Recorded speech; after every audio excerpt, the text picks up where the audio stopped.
All right, what's up, everyone? Welcome back to another episode of the Elite Physique University podcast. We're already on episode 74, so holy crap, we're trucking along here.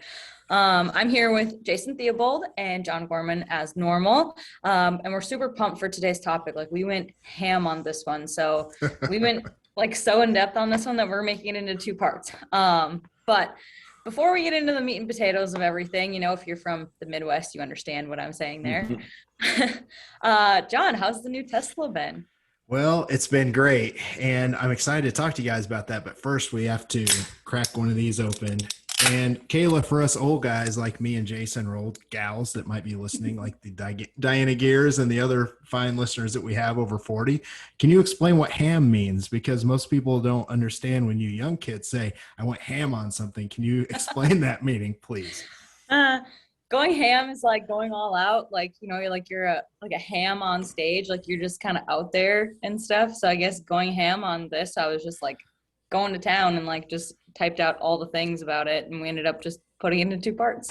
So my old ass looked it up on Urban Dictionary, and it says hard as a motherfucker. So when you go ham, you go hard as a motherfucker. So just clearing that up for anybody that's kind of. I can't believe you had to look that up. Come on, dude! Don't even act like your old ass doesn't have to look stuff up because. But I knew what ham was. I knew what it meant. Hard as a motherfucker. Did your kids say it to you one day, or how'd you know? I have no idea. I thought for sure I was gonna get way more crap for the meat and potatoes because that's totally a Midwestern thing. But I was like, I'm gonna go with it. I know it. I'm Midwest, and I know that. I mean, well, I'm in Kentucky. We call ourselves Midwest, but it's not really. But that's what they say. Kind of, sorta.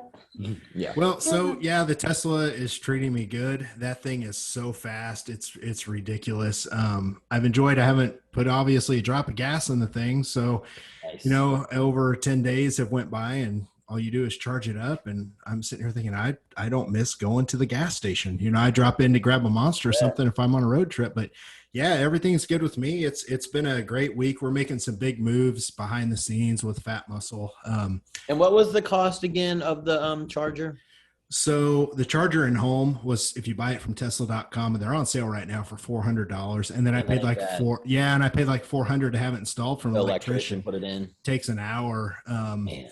I mean, it's so good. I mean, you can buy a base Model 3, I think, for like $39,000 right now. I bought the high performance. It was like 66. But, like I said last time, I can turn around, sell it right away and make that ain't a bad price for that ride at all. No, and everything else is sky high too. So for a gas vehicle, you're paying, for something super nice, 50 to 60 anyway. Oh, yeah. So, yeah. Sure. But no, other than that, making big moves and excited, motivated, had a nice 6-month break from the podcast and all the other things. So I'm in good spirits. We'll just put it that way. Things are good. Deal. This weekend is actually NPC Universe. So Jason, do you have anyone competing this weekend? I do. Stephanie Huffman is competing. She got third at Junior Nationals. Or no, I'm sorry. She got second. Sorry, Stephanie. I thought she got second. Yeah. It was a tough one. She had more muscle. I feel like she had just as good a shape. The girl was just a little tighter in the glutes, and I think they went with that. But otherwise, especially from the back shot, she was dwarfing them. Yeah. After the show, we put her on keto with some protein veggie days, and we're looking pretty good. She's been sending pictures, and she went through that flat phase where she didn't have much pop. But now that we've got some carbs back in, she's looking pretty good. So we'll see how it turns out. I think she goes tomorrow. It's a weird show. Universe is like 3 days in a row. I bought the live stream. But yeah, just watching her from the last show, she looked freaking awesome. And she's a friend of mine, so I've been keeping up with her. But yeah, she's great. I'm excited for her. Yeah, me too. I hope she gets it here. But she said if not, I think USAs are in 4 to 5 weeks, and we'll roll there. Yep. Other than that, Advanced Vitality HRT, we're definitely up and running hard now. We've got everything in place, and coaches are sending over clients. If you're a listener and you need HRT help, or you're a coach and you need a company to kind of work your cases in tandem with you, give me a shout, Jason at advancedvitalityhrt.com. Tomorrow we got a NuEthix meeting. I'm in meetings all day from 9 a.m. to about 8 p.m. we got filming to do. We're going to take a look at our quarterly goals and see how we're doing, and set new goals, and go from there. And then we're looking to hire a B2B employee rep as well, who will go out and generate business accounts, which we are lacking on. We're heavy on more of the consumers, but we'd like more wholesale accounts and things in stores. So we're looking to do that as well. So that's my update. Well, I can vouch for you as one of your wholesale accounts, and I believe your largest one. It's definitely something good if you sell supplements and you want to get on board. Jason's stuff at NuEthix moves really, really well. Cordy's ThyroBoost for us are definitely hands down our two best. Actually, this week I guess this will kind of let the cat out of the bag. I don't mind saying it here. We're going to start carrying Bloaties as well. So that'll be our 12th product of yours that we carry. Rolling pretty deep with those, but I can vouch for it. Like your whole line is a big money maker for fatmuscleproject.com. So they can just hit you up. I know all of our emails are in the show notes, but if they want to hit you up for wholesale, they can just hit you up with your email there, right? They can do Jason at NuEthix.com. Okay. Simple. Yeah.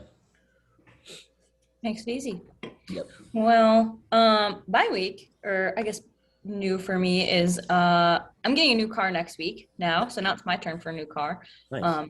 That sucker finally came in. Kia, I love Kia. They've just been having like so many new cars coming in that you have to order them like way out ahead of time. So I had to order this car like 4 months ago. Wow. And it's finally here. So I'm excited. We get to go get that next week. I just came from the salon today. So I like got my hair done, and that's always fun. Makes got you feel it got it dyed. Yes, I just went a little bit darker, just so Yep. it's not so just like Looks good. plain. Yep. But thank you. So, but yeah, I'm really excited that all of the competitions are coming around again. It's competition season for everyone, but that takes us like right into our show for today.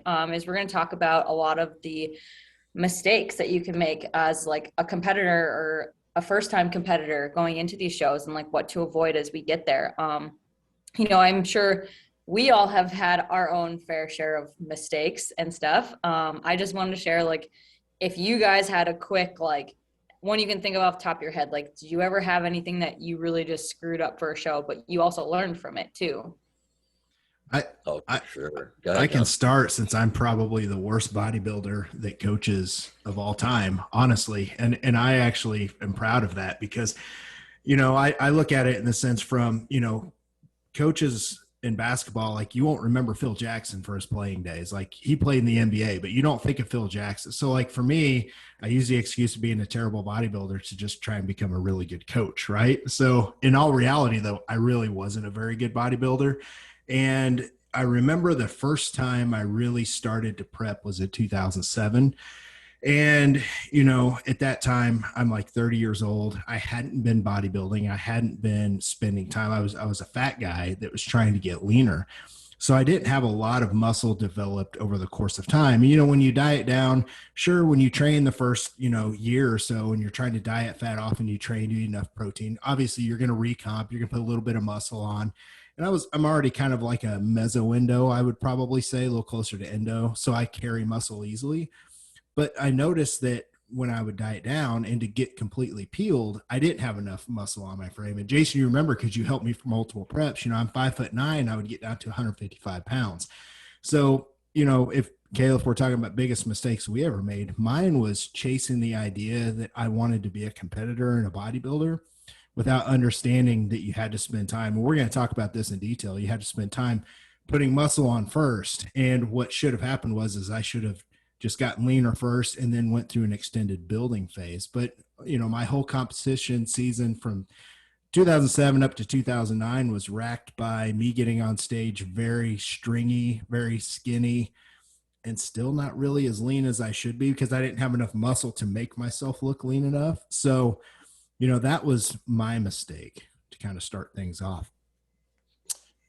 I've had a lot of them. I mean, tons, but I know one that sticks out early in my career, and I had coaches, but like they just not always were great.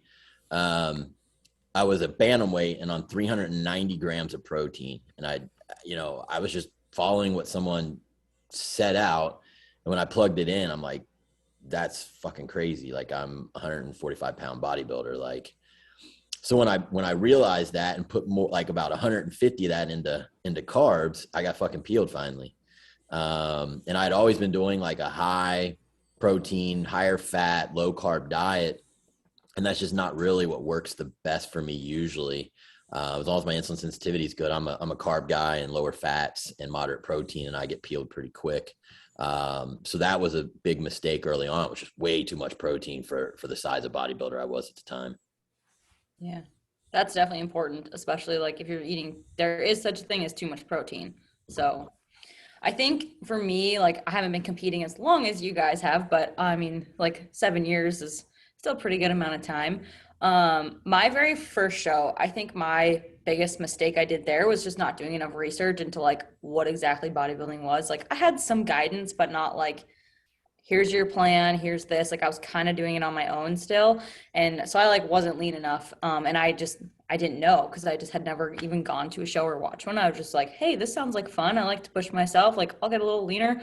Cool. And then I got there and I was kind of like, oh, like then it kind of like hit me. And so I think doing my research and really understanding what I was getting into and like tracking food, like cardio, I wasn't tracking any of that. I just was just kind of like, okay, so I'm just kind of supposed to like eat healthy and like drop my food every day, like every week. I'm like, okay, cool.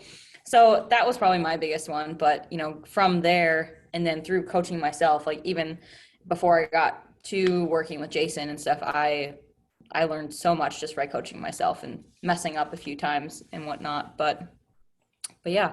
100%. Got to mess up to learn. Mm-hmm. Most of us do anyways. And that's why we're all here.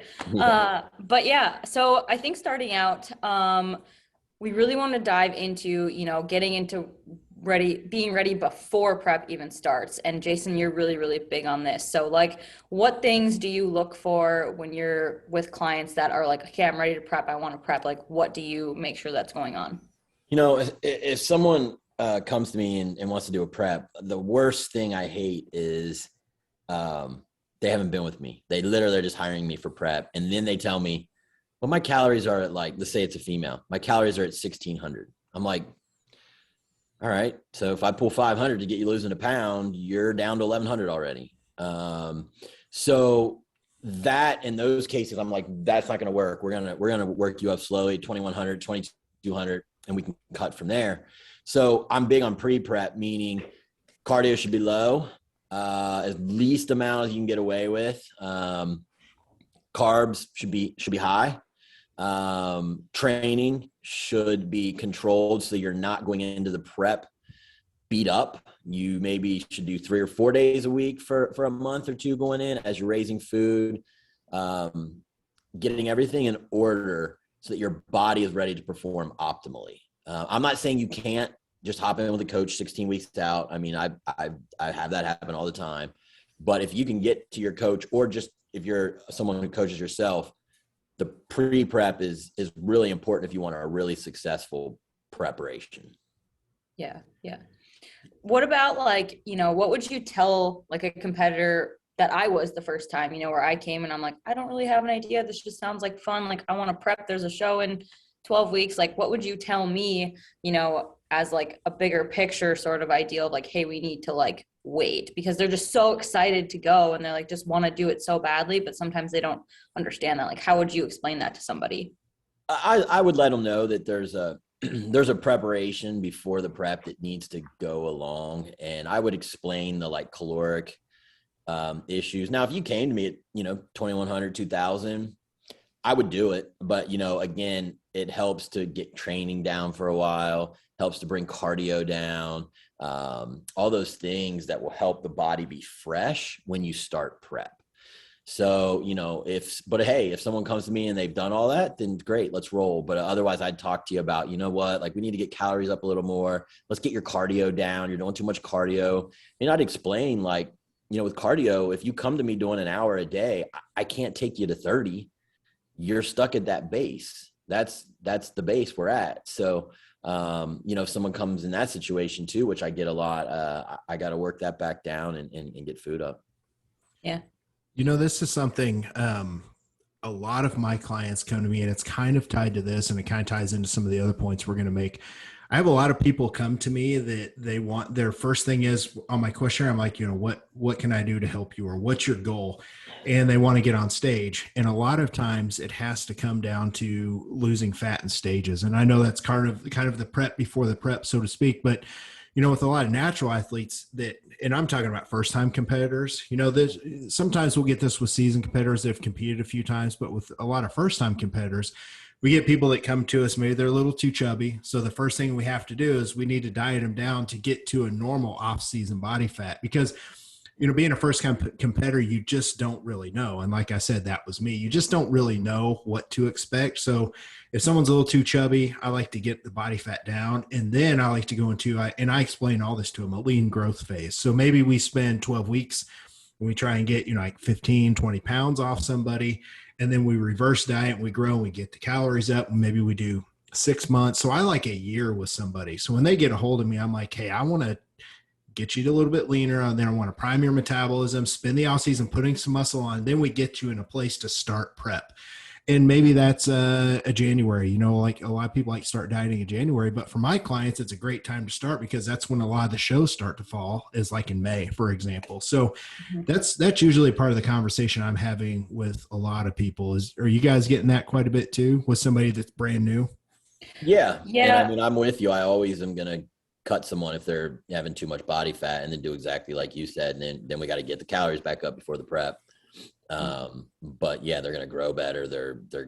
And like you said, kind of get it off in stages rather than 25 weeks of prep. Mm-hmm. Yep. I agree with that. I have mostly like a lot of very new competitors. So like never have done it or like done 1 or 2 shows. So they're very new.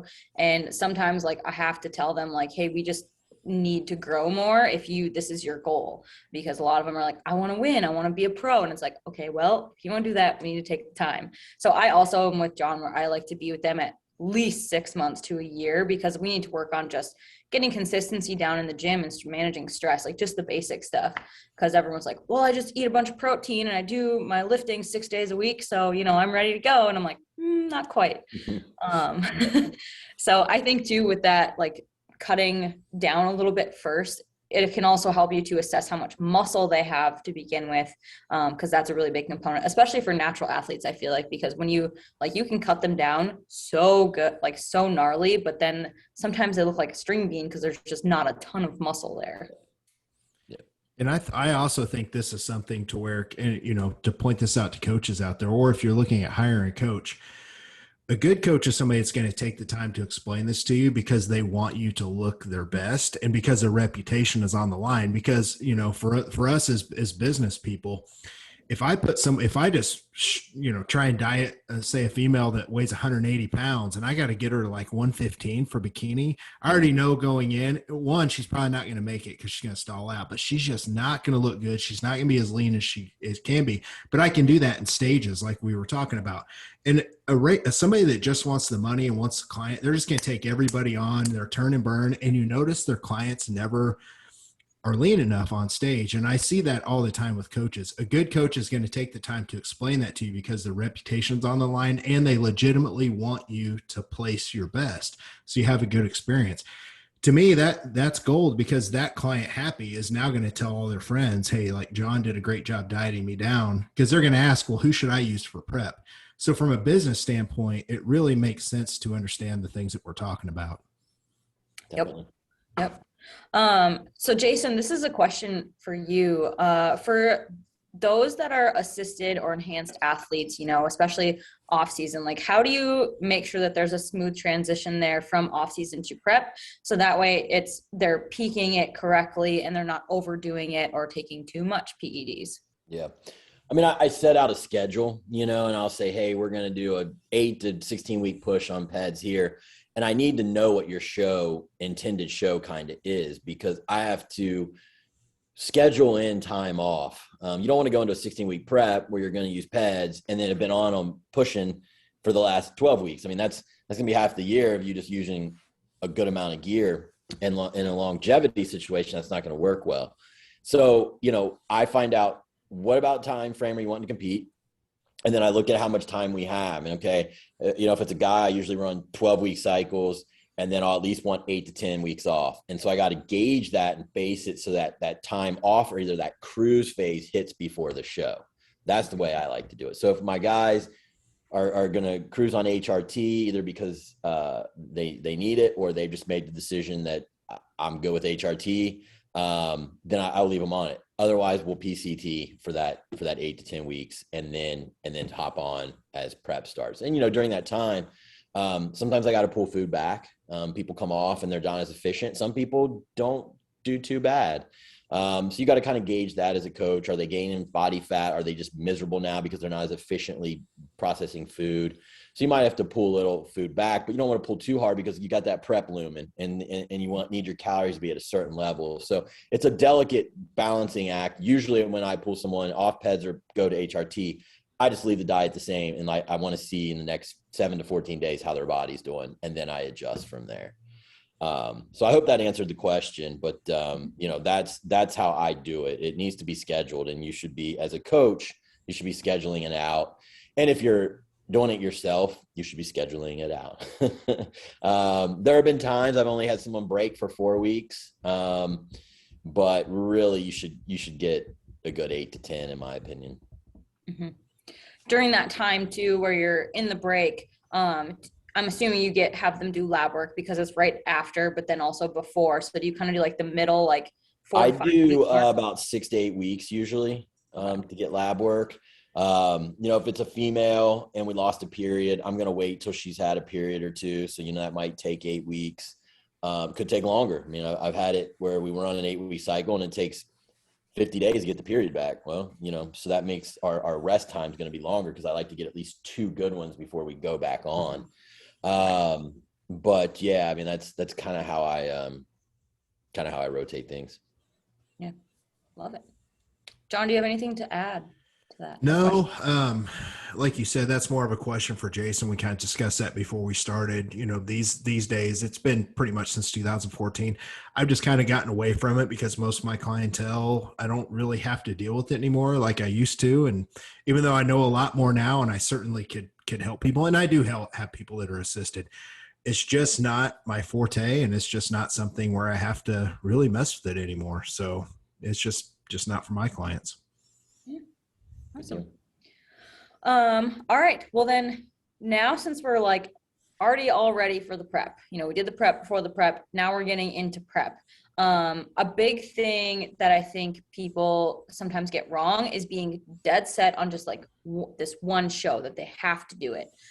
Like, do you guys, I know like Jason, you mentioned previously that you kind of pick like about a time, do you like to do like, does it depend like a range of like time where you want to compete, or do you have them pick a show? Like what do you guys usually do? I personally like to have a date certain, but I always say, I mean, we'll see how your body does. I mean, if your body only wants to give us 1 pound of fat a week and you've got 20 to lose and the show's in 16 weeks, well, I'll know by 8 weeks that this is just have your pace, and I got to push the show, and I'll have that hard conversation with the client.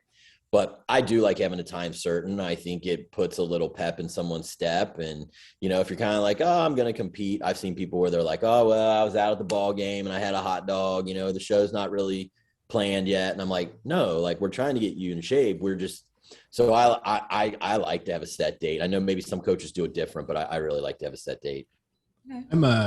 I've got 2 different ways that I do it.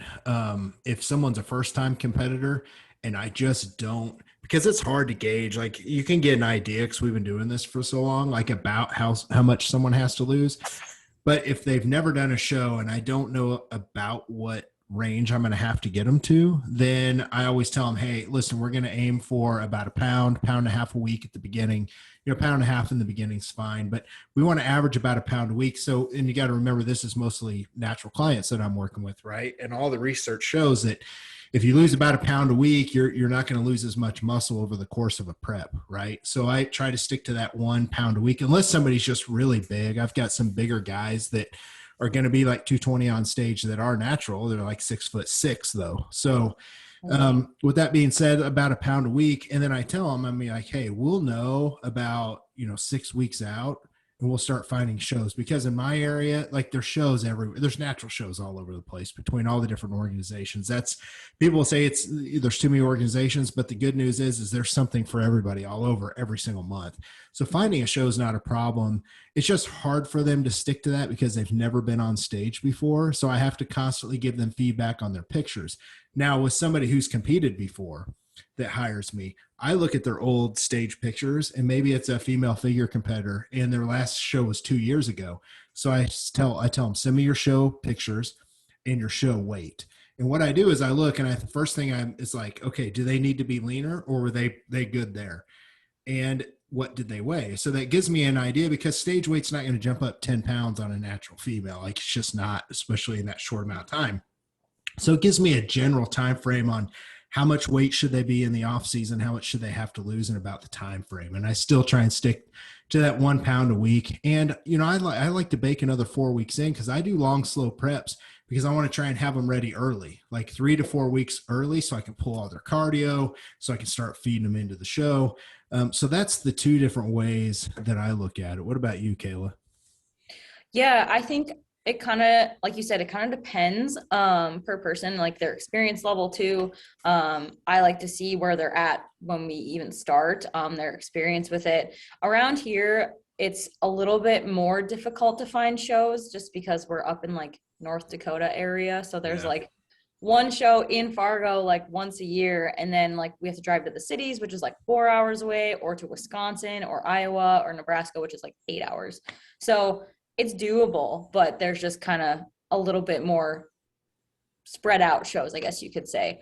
But I feel like with more natural athletes, you have to do a longer prep, just because you don't want to sacrifice that muscle mass. Whereas like with the enhanced part of it, you can push a little bit harder because they have that extra aspect along with it. So that's, I prefer, especially if someone's never done it, to start usually like my females, like 20 weeks out even, and guys like even 16 sometimes if they've never done it, because I just want to make sure that their body's responding the way that it should be, and that we can, take breaks if needed, take deloads, stuff like that. So that's kind of like what I like to do. Which kind of ties into the next thing is giving yourself enough time. I think a lot of competitors, even myself, did this at first, where, your first time dieting, you give yourself 8 to 12 weeks and be like, oh yeah, that's plenty of time, I'll be ready. And then they're not, because you don't know how you're going to respond or what to do. So I guess that next question is, how long do you guys feel like, a prep should be about?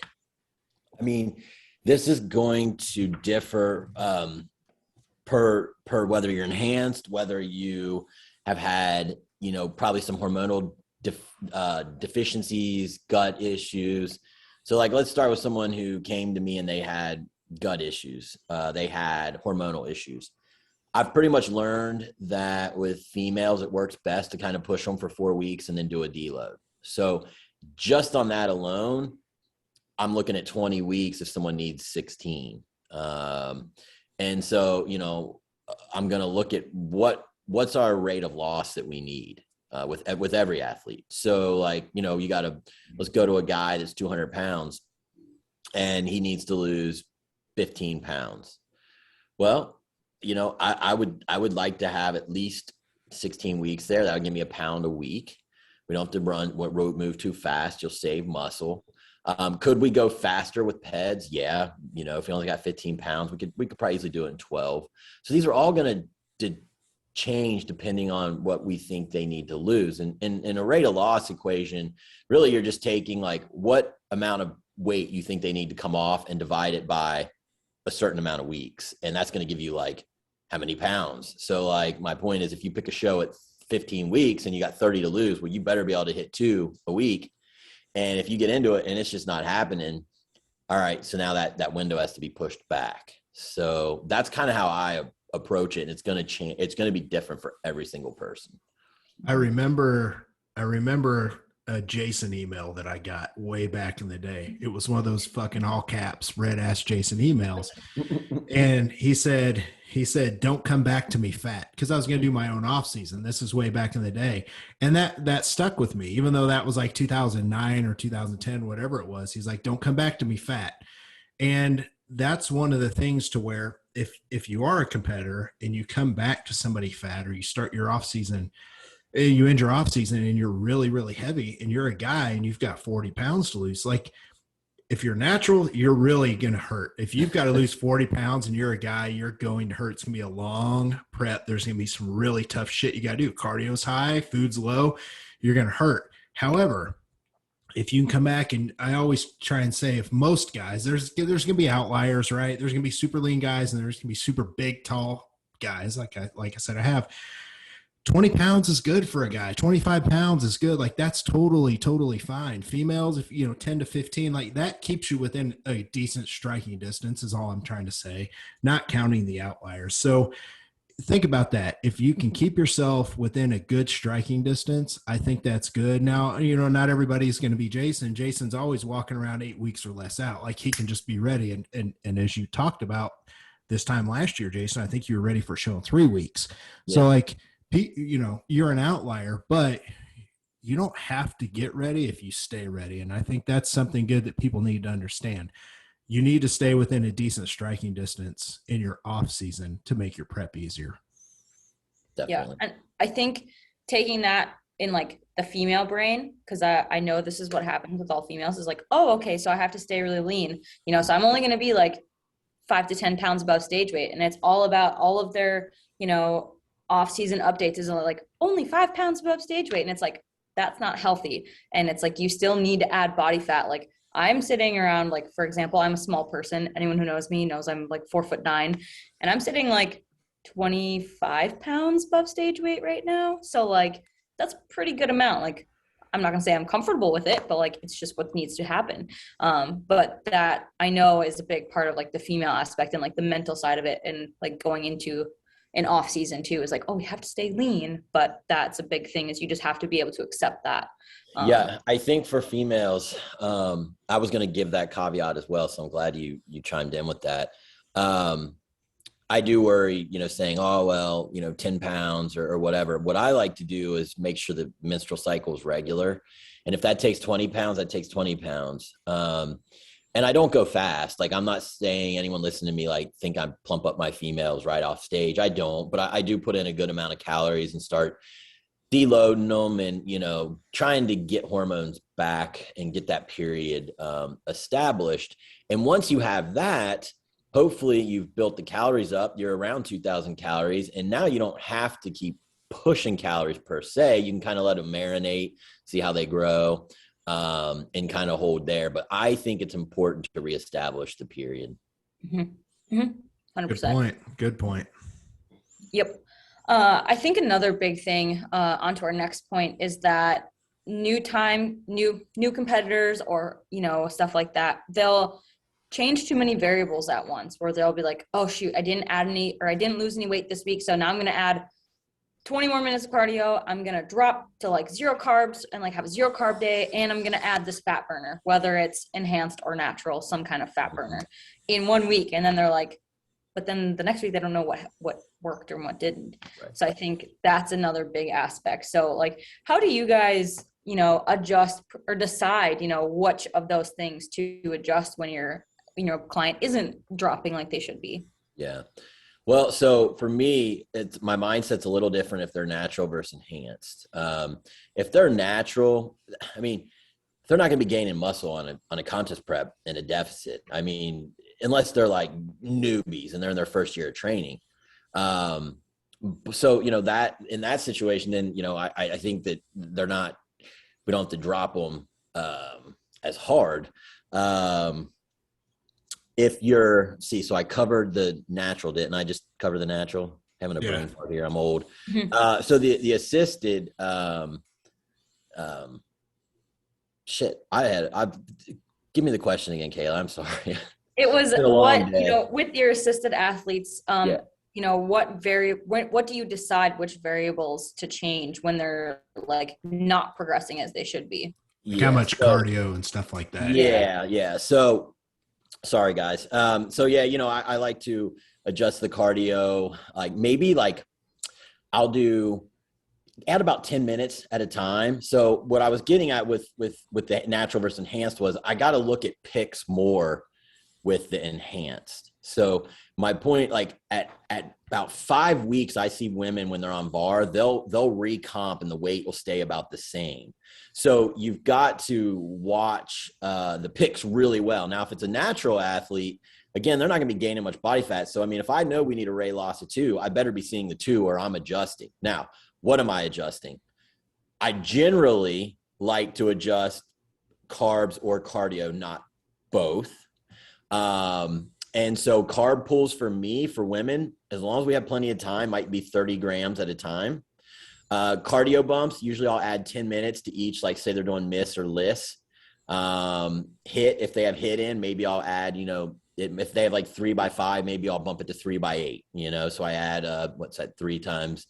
So like, you know, 6 more intervals a week, maybe. So I don't make huge changes. And like you said, if you do that, you're not sure what's working, and you might play some aces that you need. Like, you know, you might have dropping that 30 carbs, but now you added some cardio. So now, so you got to be patient, but definitely there's a difference for me between natural and enhanced. Yeah. I know with my clients, I like to, well, the first thing I always find out, and I know we're all going to agree on this, and this just kind of goes to that being said, but if someone's not dropping, I always ask them these days, I say on a scale 1 to 10, how perfect are you on your diet? Are you eating out and tracking your macros? Are you doing any of that? Because in my contest prep guidelines, I send my clients, I tell them, don't eat out. Like, just make your own food. We know it's going to be simple. We know what you're taking in. That way I don't have questions if you're not dropping. But if they're not dropping, I ask them, scale 1 to 10, are you perfect on your diet? And if you're in contest prep, brand new or seasoned, I'm sorry, you need to be a 10 out of 10. Like, there shouldn't just be any other reason that you're not.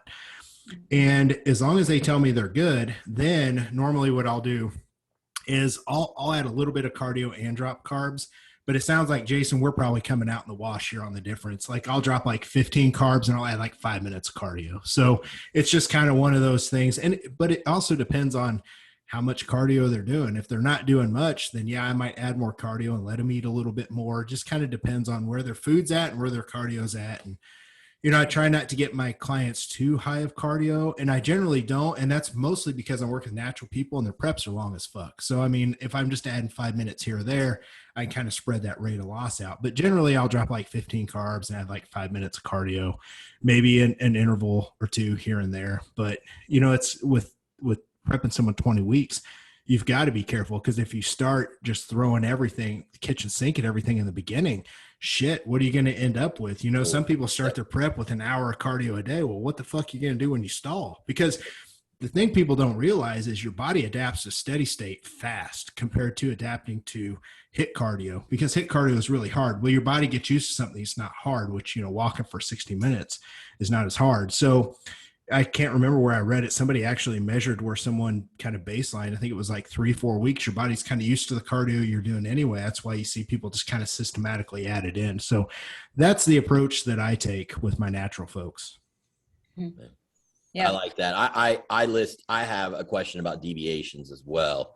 Yeah. And I agree with you. Like, if someone didn't drop and I see, well, you know, I had 2 meals out and we're in prep, I agree with you. Like, I'll say, we're not probably pulling anything. Let's, you know, regroup and get back on plan, especially if it was working, you know, and then they veer off. So you'd like one of the emails that I sent out. I won't drop his last name, but I'm gonna drop his first name because I know he's listening. He'll probably get a chuckle out of it. But a client of mine named Dylan had some nachos with his wife at the ball game the other day. Yep. And he's like, same example I just used, basically. Yeah. I sent him a Jason emails in all caps. I said, what the fuck are you doing? You're in prep. Don't do that.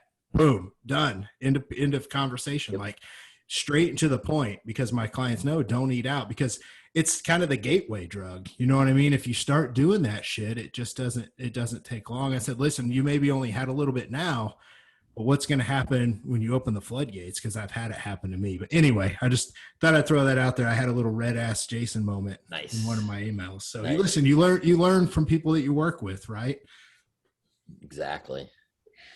I definitely would say that I do very similar to you guys. I have I'm like, I want you to be on point and stuff. I want you to make sure that you're eating the same times every day, the same food, measure your salt out. Like I carry around a little like half a teaspoon measuring thing, and I legit do that every single time I have a meal. I don't do like a certain amount of shakes or anything, but like that's what I tell my clients. I'm like, when you're in prep, like there is no extra just little like, oh, I'm just gonna have a bite of this or a little bit of that, because that adds up. And I think too, with adjusting variables, I think each person's a little bit different, where when you find that like sweet spot, and then all of a sudden it just like starts going and you just really start hitting progress. That happened with one of my clients here a couple weeks ago. I haven't changed her food in like 2 weeks and it's still relatively high, but she's a quick responder, so that helps. We just been changing cardio a little bit, and she's just like burning like crazy. Like I give her a refeed every week, but she's just making progress, so that's awesome. But then I have others that are a little bit slower. So yeah, just depends, I think. Can I throw something in here? It's just kind of an observation to see what you two think. But just over the years, I've noticed, and I think we've talked about this on the podcast at some point, Jason, but flexible dieting versus clean eating. I've just seen clients that aren't so flexible and trying to bake in all this different stuff. The cleaner you eat, you know what the ingredients list is actually going to be closer to that actually ingredients list. The macros are going to be in a sweet potato are going to be what they are in a sweet potato versus some kind of prepackaged mix or some other stuff, right? And I've just noticed, one, it's easier on their gut, but two, tracking accuracy is much better. If people would just try and eat as clean and as healthy as they can for contest prep, it's just going to help you have one measurable that's not going to be so off here and there. So I've noticed that over the years. And then actually the research does show, there's research on processed food versus whole foods, like foods from the ground. And it takes more calories to actually break down whole foods and organic foods and clean foods versus processed foods because they're higher glycemic.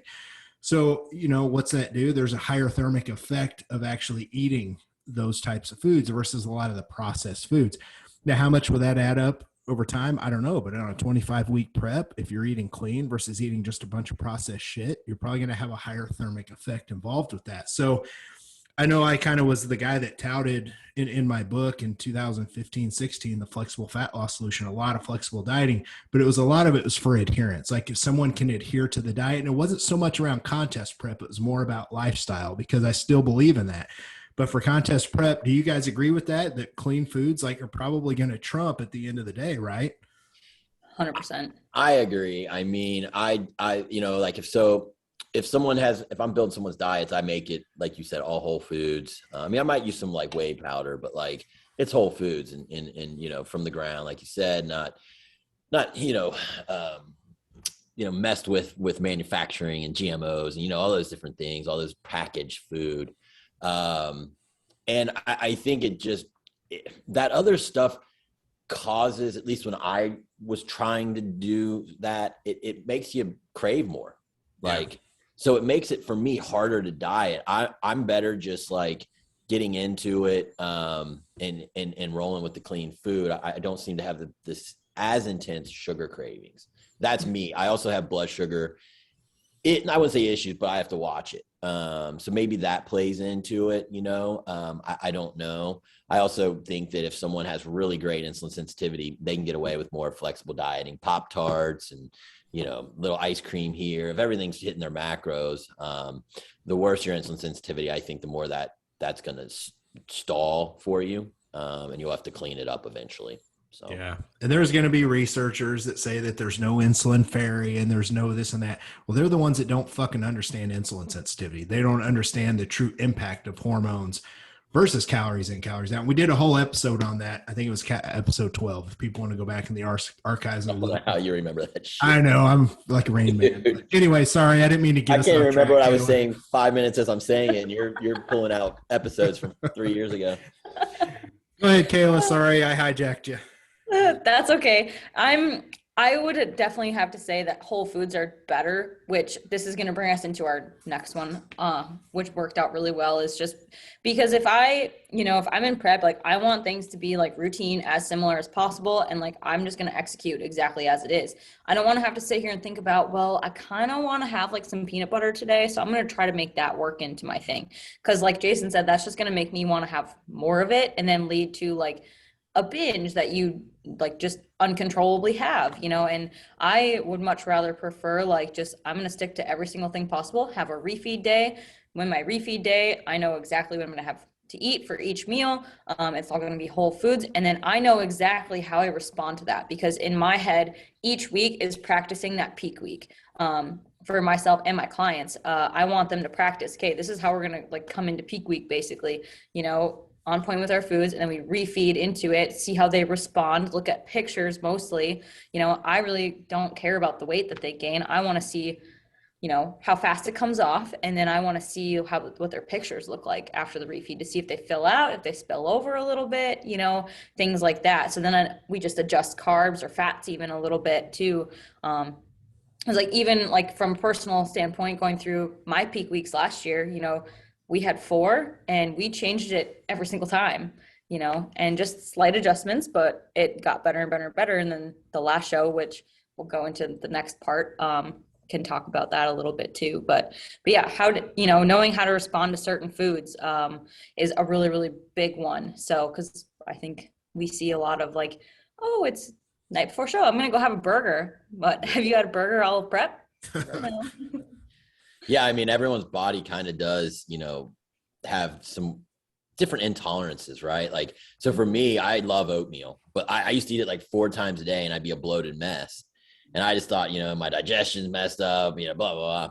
I switched to cream of rice and jasmine rice and I don't have any of it. So for me, when I'm into my peak week and I'm loading and competing, most of my carb is cream of rice and jasmine rice because that's what's kept my digestion and stomach flat the whole time. So yeah, and then the whole cheeseburger thing, I've done it before, but it's because someone's been very flat. It's not just some like magical thing that I do because everyone supposedly does it, so.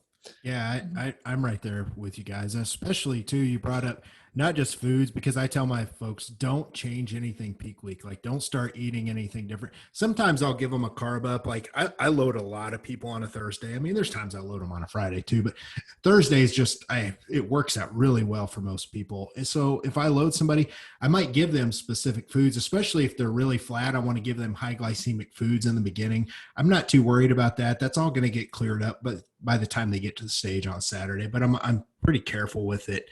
But looking at pictures, I'm glad you brought that up in response to foods and like refeed days, Kayla. That's something I've been doing for a long time. We all do it, I'm sure. So I like to have clients as they get closer, take pictures the day after their high carb day, 2 days after that high carb day. And I really analyze pictures to see how they filled out. Did they spill? Did they look better 2 days after a load? And to me, it's kind of a free way to kind of look at things as they get closer to peak week.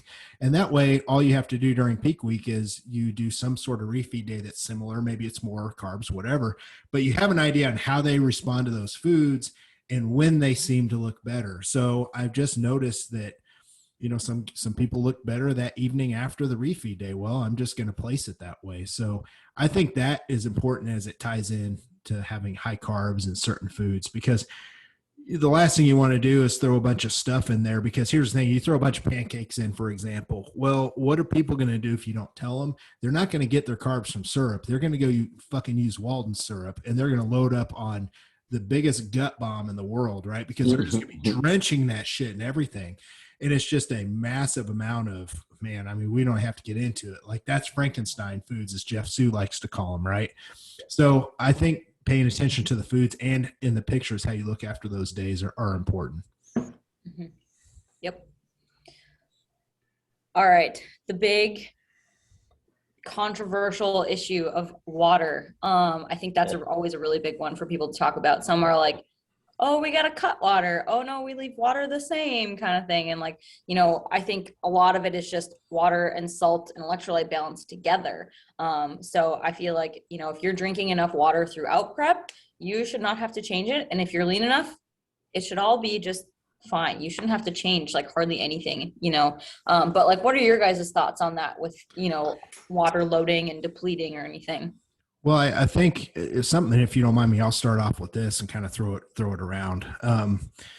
I think that if we're talking in the aspect of you've got advanced competitors and then you've got people doing first time shows, right? I put out a YouTube video. It's called Bulletproof Peaking. And it's really just kind of a simplistic way that you can peak. You know, you're not going to spill. You're going to have some water. And it's a way for you to check your pictures and your water intake leading up to the show. So I think with everything that you just said, Kayla, I think that's important. If you're lean enough and you're drinking water and all those things, and you look good in the gym in the middle of the day, eating your food, drinking your water, and you look good there, sometimes you just don't have to change anything. And I think that's a very simple yet effective approach for somebody that doesn't have a coach. Now, Jason, I'll kind of kick this over to you a little bit. There are times where all of that shit can go out the window, and there are certain physique athletes that maybe you've got to dry them the fuck out. And maybe there's times where it's a balance, and maybe there's times where you have people drinking a lot of water. Like I've got large guys. Matt Holcomb on stage had 2 gallons of water the day of his show, and he looked like a freak show by the time he got 2 gallons in him. But there were ways I peaked him differently. That's just not going to work for everybody else because they'd be a water ball and they'd be a mess. So Jason, with all that being said, what have you seen? Because there's a difference between advanced and somebody just trying to hold a decent look on stage, correct? There is. I mean, a whole thing with peaking is dry versus full. Like, what do you look better? How do you look better? Myself, anytime I've really went for the full look, I really didn't love my contest picks. I like to be a little drier and just a little flatter. Keeps my midsection small and just everything. So you're going to get a feel for your client or yourself as you go with this.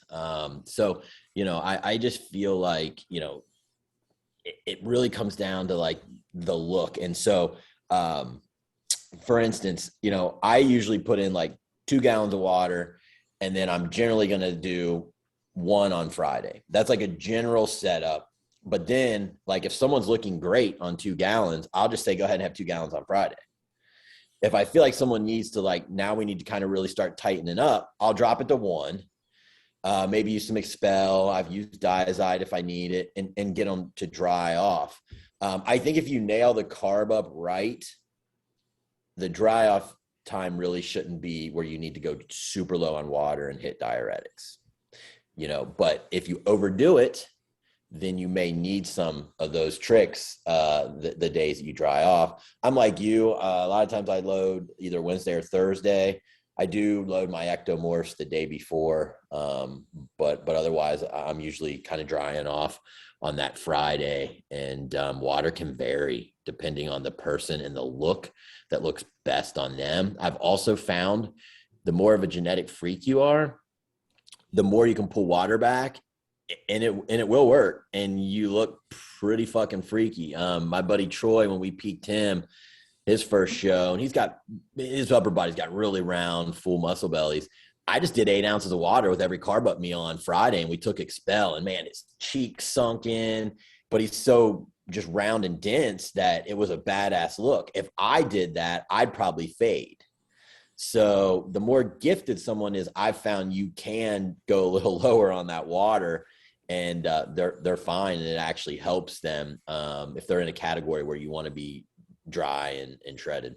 And that's a good point, because over the years you've had, you know, experts and people with well-known names touting you can't cut water, or people touting you have to cut water, and they just don't spend the time to understand there's all these different situations, and coaching is still an art form even during peak week. Yeah. So you notice we're not saying there's one right way or one wrong way. And, you know, I think a lot of this stems from, on the natural side, everybody said, don't cut water, like don't cut water. And on the assisted side, everyone's cutting water. And I think that stems from the fact to where if you have a 250-pound IFBB pro, genetically elite, super massive and thick, 5'8", branch worn, for example, right? and you completely suck all the water out of him, he's so thick and dense, he's going to be so dry and hard that he gets that kind of a look. But you do that to a 160-pound natural guy, and he's going to look super stringy and not look good. And I think people need to understand there's a time and place for certain protocols. There's not wrong, there's not right, there's not wrong. There's experience. And that's why I never have the debate with anyone. I said, well, it just fucking depends on the person and the situation. And a good coach is going to be paying attention to something like that. Yeah, 100%. And, if you are a coach out there, if you can get your athletes ready about 95%, you could run a peak week, test it. John mentioned earlier, like you can time your refeed. And what I mean by that is send your coach pictures the day after, send your coach pictures 2 days after, maybe even 3 days after. When are you your best after hitting carbs? That will help give them information to set your peak week up properly. And then you can time it pre-stage in a pretty well manner that kind of the outcome. Now, even that can fail because someone might have a high stress job where they move around a shit ton. And so they're drying in a day. Well, then come peak week, we pull back. They usually take off work, and it doesn't always pan out. And then you've got to kind of, all right, do I got to pull a little water to dry you out? Do I got to put in some expel? Are they going to be dry by Saturday? And I've had that happen to me. And then we moved it back a day because it was that rest that kind of did it. And it threw things off. So, I mean, there's an art form to it, and you're not going to nail every single peak 100%, but try to learn the physique and are they better off full or are they better off dry, and find that nice balance. Yeah, Kayla, I know we have part 2 of this getting ready to come up pretty soon. I've got some more fun stuff to talk about with peak week and kind of throw it around the table back and forth to all three of us, and the other, especially diuretics, and talking about how water can be one of the most effective diuretics actually by increasing it. But I know we'll get to all that. So I'll kind of stop with the peak week stuff on my end, but I'm excited to talk about that because we haven't done an episode on that yet. So that part 2 is going to be fun. Yeah, exactly. I think, we're kind of like overlapping a little bit with like prep and peak week, but it all kind of plays in together anyways. But I think the biggest thing is just communicate with your coach. If you feel like you're, as a competitor, like you're not responding, you're not getting a pump, like you're not getting enough carbs on a refeed day, or like you're getting too much and you're just like, I'm just so full, I just can't finish this. Or like switching up your carb source. Like if you have a lot of sweet potato, and you're feeling super full and bloated, you might want to switch that to rice just because it digests a little bit easier. So I think, communicating with your coach is probably the number one thing. And don't be afraid to ask questions too. It's not like you're questioning their authority or anything. You're just asking, to make sure that you're doing it correctly and that you're doing it the way that they want it to be done. And then, even things that they didn't even think about, like the job and activity in your job, like you had said earlier, Jason, just not knowing that. And then all of a sudden you take a break for the week and then you're just like, oh crap. But yeah, we're going to cover all that in the next part. But hopefully you guys got some really good tidbits from this one. Like always, if you guys have questions for us, please find us on social media, email us, and then just make sure to always check out Phat Muscle Project supplements, NuEthix supplements, and Advanced Vitality HRT. All right, guys, we'll see you on the next episode. See ya. Later.